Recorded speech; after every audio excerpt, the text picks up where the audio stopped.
for America, and Republican strategist Lauren Zelt, Managing Director of FP1 Strategies. With a good morning, ladies, to you both. Lauren, I want to start with you here. If this scenario were playing out under a Democratic president, do you think evangelical leaders would still be so willing to make that defense? They would certainly be reacting a lot differently if the president was a Democrat. I mean, I think that's fairly obvious. But, what's interesting is you have a lot of the evangelical leaders and voters, and especially when a lot of these topics were coming up on the campaign trail last year, I think what they wanted to say at the time was, well, he's not perfect, but he is going to advocate for policies that we agree with.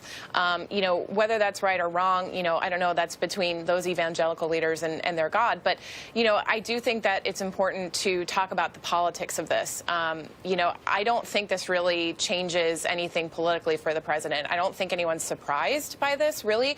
I think if people are surprised, they either really haven't been paying attention or, they were already outraged by a lot of the things that the president reportedly has done. So politically, I don't really think this changes anything for the president. Yeah, and let me just say, I did ask the Reverend Franklin Graham how he would react were this to have been a Democrat, and he said he would continue to pray for the Democratic president as well. But Atima, is this just business as usual with Donald Trump? It is getting kind of a ho-hum. I mean, why is that, this story, the Stormy Daniels story? Why hasn't it gotten a bigger reaction?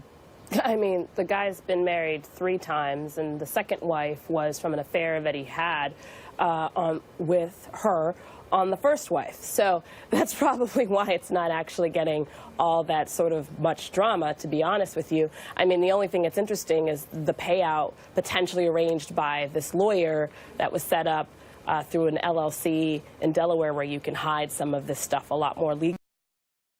That's the most interesting part of the story. But Trump actually potentially cheating on his wife, it's been kind of the story for a few decades. Well, interestingly, Lauren, Rahema Ellis, my colleague from NBC, spoke to evangelical voters in Iowa this week about the president's first year. And I want to play a clip from that exchange for you. Here's that. Has the president lived up to your expectation? Yeah, kind of broken into categories. I would say character, and you have policy. I think he's doing really well in policy, but the character is an issue at times. I think that there's a lot of frustration both with him and with the press. A lot of sense of people are at the point where they just are beginning to not care. I mean, react to that, Lauren. I mean, how do you interpret all of that? I think that's actually a pretty consistent position that these specific voters have held for a long time. I was working in New Hampshire last cycle, and I remember talking to evangelical voters at that time as well, and they had a very similar reaction. These individuals seem to really be willing to parse out, their opinion of the president into a couple different boxes. I don't think that they're happy with his character, but I do think that the policies that he is working to, promote for the American people are something that they want and they agree with. So, he may be a flawed messenger, but they're willing to just allow it.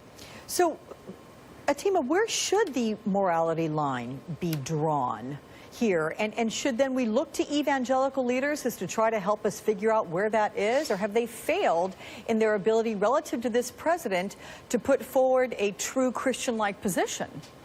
I mean, look, these evangelical leaders failed in putting forward a true Christian-like position when they refused to say anything and continue to back this president when the Access Hollywood tape came out.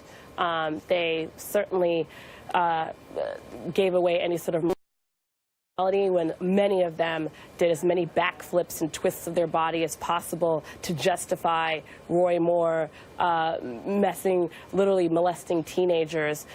So, for them, they should have long since not been looked at for any sort of moral standing in this country. None of them have resigned from his advisory board, except for one African-American guy over his comments, Trump's comments on Charlottesville. So, for me, from where I sit, they don't really hold the moral standing of America, and if they want to, they should start actually holding elected officials that they support to account on how they treat women, on how they treat children, on how they treat just other human beings.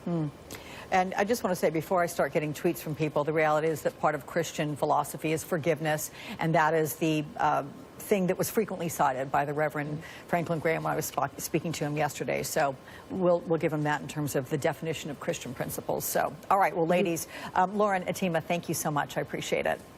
Thank and I'll you. see you. Actually, you know what? You guys can't go anywhere because I have some more questions for you on the Women's March. But you know, we're going to take a break first, okay? And the question is, will it really make a difference at the midterm?